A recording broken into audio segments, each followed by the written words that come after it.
कभी कभी इंसान अपनी किस्मत से ज़्यादा चमकने की चाह में खुद को अंधेरे में खो देता है। मैटिल्डा को भी लगा था कि एक रात की शान शौकत उसकी ज़िंदगी बदल देगी, लेकिन उसे नहीं पता था कि वो हार जो उसने पहना था वही उसकी ज़िंदगी का सबसे बड़ा बोझ बन जाएगा। ये है द नेकलेस, एक ऐसी कहानी जो बताती है कि दिखावे की कीमत कभी कभी ज़िंदगी से भी ज़्यादा हो जाती है। कहानी शुरू होती है एक महिला से जिसका नाम है मैटिल्डा। वो एक साधारण से परिवार में जन्मी थी, लेकिन उसके सपने कभी साधारण नहीं थे। वो हमेशा सोचती थी कि उसका जन्म किसी अमीर रईस परिवार में होना चाहिए था। उसे लगता था कि वह रेशमी कपड़ों, हीरो जवाहरात और बड़े बड़े नाच गानों की दुनिया के लिए बनी है। लेकिन हकीकत इसके बिल्कुल उलट थी। वो एक सरकारी क्लर्क मिस्टर लॉयजल की पत्नी थी, जो बहुत सीधा साधा आदमी था। वह शिक्षा विभाग में छोटी सी नौकरी करता था, तनख्वाह भी ज्यादा नहीं थी। मैटिल्डा को घर में ज्यादा काम नहीं करना पड़ता था, लेकिन वह हमेशा अपनी जिंदगी से नाखुश रहती थी। उसे लगता था कि उसका घर बहुत साधारण है। उसके पास सुंदर फर्नीचर नहीं है, बढ़िया खाना नहीं है और ना ही महंगे कपड़े या गहने हैं। हर दिन जब वह किसी अमीर महिला को सड़क पर सुंदर कपड़े और जेवरों में देखती तो उसके दिल में जलन उठती। वो सोचती, काश मेरी जिंदगी भी ऐसी होती। मैं भी किसी बड़ी हवेली में रहती, नौकर चाकर होते और लोग मेरे लिए दीवाने होते। लेकिन उसकी जिंदगी में ऐसा कुछ नहीं था। उसका पति बहुत सरल था, उसे ज्यादा चीजों की चाह नहीं थी। वो जब ऑफिस से लौटता तो सूप पीते हुए मुस्कुराता और कहता, आज सूप कितना बढ़िया है ना। लेकिन मैथिल्डा को उसमें भी शिकायत नजर आती। वो सोचती, कैसा सूप, ये तो गरीबों जैसा खाना है। वो अपने घर की दीवारों को देखती और कहती, कितना बोरिंग कमरा है, काश कुछ सुंदर पर्दे, पेंटिंग्स या फूलदान होते। हर चीज में उसे कमी लगती थी। उसके पास एक ही सहेली थी, मैडम फॉरेस्टियर। वो बहुत अमीर थी। मैथिल्डा उससे मिलती तो अंदर ही अंदर ईर्ष्या से भर जाती। फॉरेस्टियर के पास हीरे के गहने, सुंदर कपड़े और शानदार जीवन शैली थी। मैथिल्डा जब घर लौटती तो उसका मन और भी बुझ जाता था। उसे लगता था कि वो गरीबों जैसी जिंदगी जी रही है, जबकि असल में उसका पति उसे बहुत प्यार करता था और उसकी सारी जरूरतों का ध्यान रखता था। एक शाम मिस्टर लॉयजल अपने ऑफिस से लौटे, चेहरे पर मुस्कान लिए। उनके हाथ में एक लिफाफा था। उन्होंने खुश होकर कहा, मैटिल्डा देखो हमारे पास क्या आया है। मैटिल्डा ने पूछा, क्या है ये? वो बोले, मंत्री महोदय ने हमें एक बड़ी पार्टी में बुलाया है, द मिनिस्ट्री बॉल। ये बहुत ही खास कार्यक्रम है जहाँ बड़े बड़े लोग आते हैं। ये टिकट बहुत मुश्किल से मिलती है, मैंने बहुत मेहनत से ये लाया है। वो चाहता था कि उसकी पत्नी खुश हो जाए, क्योंकि उसे लगा था कि मैटिल्डा हमेशा शिकायत करती है कि उसे कभी घूमने का मौका नहीं मिलता। लेकिन हुआ उल्टा। मैटिल्डा ने लिफाफा खोला, निमंत्रण पढ़ा और उसका चेहरा अचानक उतर गया। वो उदास होकर बोली, इसका मैं क्या करूं?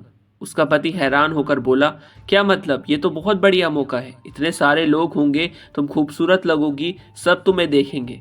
लेकिन मैटिल्डा बोली, मैं वहां कैसे जाऊंगी? मेरे पास पहनने के लिए कुछ भी अच्छा नहीं है। वो रोने लगी। उसका पति परेशान हो गया और बोला, अरे रोती क्यों हो, बताओ तुम्हें क्या चाहिए? मैटिल्डा बोली, अगर मुझे इस पार्टी में जाना है तो मुझे एक नया सुंदर गाउन चाहिए। ऐसा नहीं चलेगा कि मैं सबके बीच किसी गरीब की तरह दिखूं। और वो बोली, मुझे नहीं जाना इस पार्टी में। मिस्टर लॉयजल को बहुत बुरा लगा। वो चाहता था कि मैटिल्डा खुश हो, इसलिए उसने पूछा, ठीक है बताओ कितना खर्च होगा? मैटिल्डा ने थोड़ा सोचा और बोली, लगभग 400 फ्रैंक। 400 फ्रैंक उस समय बहुत बड़ी रकम थी। वो गरीब आदमी था, लेकिन अपनी पत्नी को खुश देखने के लिए बोला, ठीक है मैं दे दूंगा। मैटिल्डा खुश हो गई और उसने पार्टी में जाने के लिए एक ड्रेस भी खरीद ली। लेकिन जब पार्टी करीब आई तो एक और परेशानी उठी। वो बोली, मेरे पास पहनने के लिए कोई गहना नहीं है। अगर मैं सिर्फ ड्रेस पहन लूं और गहने ना हो तो सब हंसेंगे। मुझे कुछ चमकदार चाहिए, जैसे कोई नेकलेस। उसका पति फिर परेशान हुआ। उसने सोचा अब क्या करें। फिर उसे सुझाव दिया, तुम अपनी सहेली फॉरेस्टियर से मांग लो ना, उसके पास तो बहुत सुंदर गहने हैं। मैटिल्डा को भी ये बात अच्छी लगी। अगले दिन वो फॉरेस्टियर के घर गई और बोली, क्या तुम मुझे कोई सुंदर गहना उधार दोगी? मेरे पास कल की पार्टी के लिए कुछ नहीं है। मैडम फॉरेस्टियर मुस्कुराई और बोली, क्यों नहीं, मेरी अलमारी में से जो चाहो चुन लो। मैटिल्डा ने बॉक्स खोला और उसकी आंखें चमक उठी। अंदर मोती, हीरे, सोने के हार, झुमके सब कुछ थे। वो एक एक कर देखती रही। आखिर में उसकी नजर पड़ी एक सुंदर हीरे के नेकलेस पर। वो चमकदार था, बहुत शानदार दिख रहा था और उसने कहा, मैं यही लूंगी। मैडम फॉरेस्टियर ने मुस्कुराकर कहा, ठीक है, लेकिन ध्यान से रखना। मैटिल्डा ने उसे बड़े प्यार से संभाल कर अपने बैग में रखा। अब वो बहुत खुश थी। उसके पास ड्रेस भी थी और नेकलेस भी। अगले दिन वो पार्टी में गई। वो इतनी सुंदर लग रही थी कि सबकी नजरें उसी पर ठहर गई। लोग उसके पास आते, बातें करते, तारीफ करते। कई अमीर लोग उसके साथ नाचना चाहते थे। वो उस रात खुद को रानी जैसा महसूस कर रही थी। वो चमक रही थी, मानो उसके सारे सपने पूरे हो गए हों।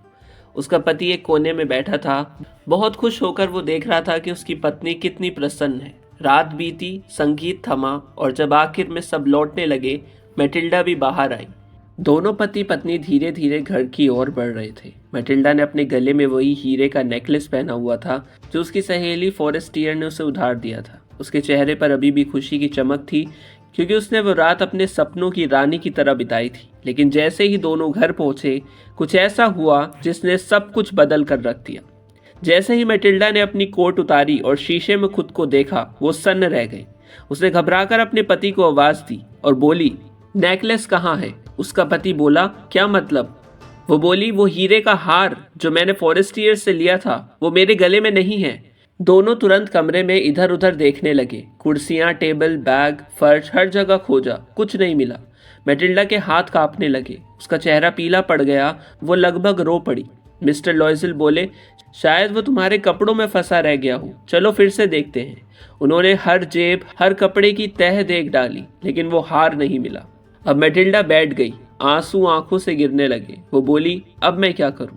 वो हार बहुत महंगा था, अगर वो खो गया तो क्या होगा? उसका पति बोला, चुप रहो, हम कोई रास्ता निकाल लेंगे। चलो, जहां जहां तुम गई थी वहां ढूंढते हैं। और फिर वो दोनों रात के 3 बजे सड़कों पर निकल पड़े। ठंडी हवा चल रही थी, गलियों में अंधेरा था, लेकिन दोनों हार की तलाश में हर जगह घूमते रहे। वो उसी रास्ते पर गए जिस रास्ते से पार्टी से लौटे थे। वो सड़क के किनारे झांकते, रोशनी में देखते, लेकिन वो हार उन्हें कहीं नहीं मिला। सुबह तक वो पूरी तरह थक चुके थे। अब मिस्टर लॉयजल बोले, तुम घर जाओ और आराम करो, मैं जाकर पुलिस स्टेशन में रिपोर्ट करता हूँ। उन्होंने अगले दिन पुलिस में रिपोर्ट दी, अखबार में विज्ञापन दिया और टैक्सी कंपनी से संपर्क किया, लेकिन हर तरफ से एक निराशाजनक जवाब मिला। 3 दिन बीत गए। मैटिल्डा अब लगभग टूट चुकी थी। वो अपने कमरे में बैठी रोती रहती और सोचती, अगर फॉरेस्टियर को पता चल गया कि वो हार खो गया तो वो क्या सोचेगी? वो मुझे कभी माफ नहीं करेगी। आखिर में मिस्टर लॉयजल ने कहा, हमें उसे बता देना चाहिए कि वो हार खो गया है। लेकिन मैटिल्डा डरते हुए बोली, नहीं, अगर उसे पता चल गया तो वो बहुत गुस्सा करेगी। हमें वैसा ही हार खरीदना होगा। उसका पति हैरान हो गया और बोला, लेकिन वो कितनी महंगी चीज है, हम इतनी रकम कहाँ से लाएंगे? और वो बोली कि वो मुझे नहीं पता, हम कुछ भी करेंगे, लेकिन मैं उसे हार वापस करूंगी। दोनों ज्वेलरी की दुकानों में गए और वैसा ही हार ढूंढने लगे। आखिर एक दुकान में उन्हें वैसा ही हीरे का हार मिल गया।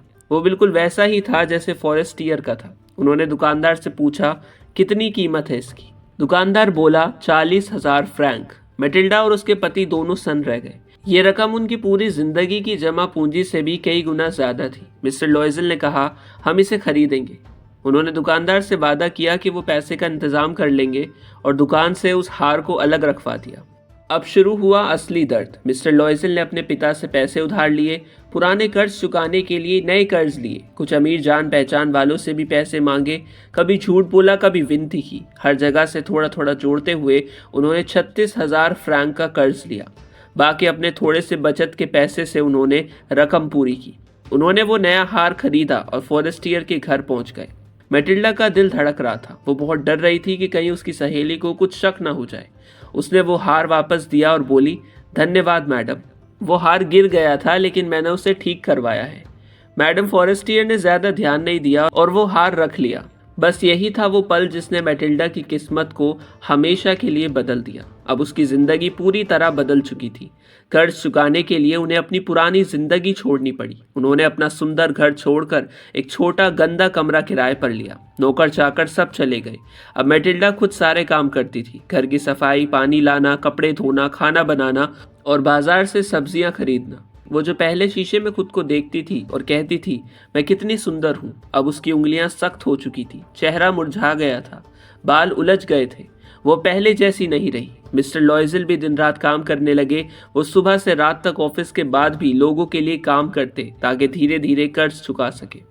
ऐसे ही 10 साल बीत गए। 10 साल तक उन्होंने अपने हर सुख का बलिदान दिया। कभी कभी दोनों बैठकर सोचते, अगर वो हार नहीं खोया होता तो आज उनकी जिंदगी कैसी होती। मैटिल्डा पूरी तरह बदल चुकी थी। उसकी खूबसूरती, नरमी सब खत्म हो चुकी थी। अब वो मजबूत थी लेकिन बूढ़ी लगने लगी थी। वो सोचती, मैंने उस रात की खुशी के लिए अपनी पूरी जिंदगी खो दी। एक दिन कई साल बाद जब वो बाजार जा रही थी तो उसे सड़क पर एक अमीर औरत दिखी। वो सुंदर, सजी धजी और खुश दिख रही थी। मैटिल्डा ने उसे गौर से देखा। वो मैडम फॉरेस्टियर थी। मैटिल्डा का दिल धक धक करने लगा। वो सोच में पड़ गई, क्या मैं उसे सच्चाई बता दूं? क्या बता दूं कि उस रात उस हार ने मेरी जिंदगी कैसे बदल दी? वो आगे बढ़ी और बोली, हेलो फॉरेस्टियर, मैं मटिल्डा हूँ। फॉरेस्टियर ने उसे देखा लेकिन पहचान नहीं पाई। वो बोली, ओह मुझे माफ़ करना, मैं नहीं पहचान पाई, तुम इतनी बदल गई हो। मैटिल्डा मुस्कुराई लेकिन आंखों में थोड़ा दर्द था। वो बोली, हाँ मैं बहुत बदल गई हूँ। तुम्हें याद है कि वो हीरे का हार जो मैंने तुमसे उधार लिया था वो मैंने खो दिया था। फॉरेस्टियर चौंक गई, लेकिन तुमने तो उसे लौटा दिया था। मैटिल्डा बोली, नहीं, वो दूसरा हार था। हमने वैसा ही हार खरीदा और तुम्हें दिया। उसे खरीदने के लिए हमें 10 साल तक मेहनत करनी पड़ी।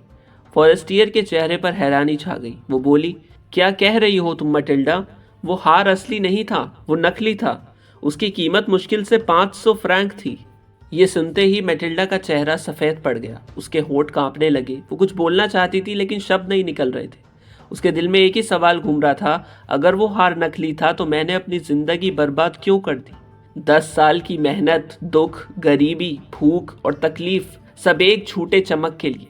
जिस हार की चमक पर उसने अपनी जवानी लुटा दी वो असली ही नहीं था। फॉरेस्टियर हैरानी में बार बार कह रही थी, मटिल्डा, मुझे नहीं पता था कि तुमने इतना झेल लिया। तुमने मुझसे क्यों नहीं कहा? अगर तुम मुझे बताती तो मैं तुम्हें बता देती कि वो नकली था। लेकिन मैटिल्डा बस चुप रही। उसके दिल में गहरी ठेस थी। वो सोच रही थी, अगर उसने बस अपनी गलती मान ली होती तो शायद उसकी जिंदगी आज कुछ और होती।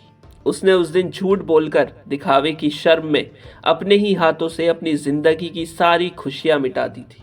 ये कहानी हमें एक बहुत गहरी सीख देती है कि दिखावा जिंदगी की सबसे बड़ी बीमारी है।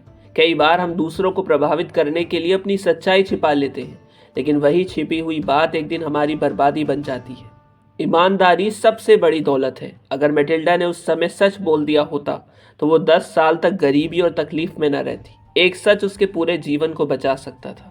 संतोष जिंदगी का सबसे असली गहना है। अमीरी या खूबसूरती से ज्यादा कीमती है वो मन जो अपनी स्थिति में खुश रह सके, क्योंकि जो मन असंतुष्ट है वो चाहे लाखों के हीरे पहन ले फिर भी गरीब ही रहेगा। झूठ की उम्र छोटी होती है लेकिन सजा लंबी। मैटिल्डा का एक ऐसा छोटा सा झूठ उसे 10 साल की सजा दे गया। उसने दिखावे के लिए सच छिपाया और उसी ने उसकी सच्चाई छीन ली। ऐसी और कहानियों के लिए हमारे चैनल को सब्सक्राइब करें।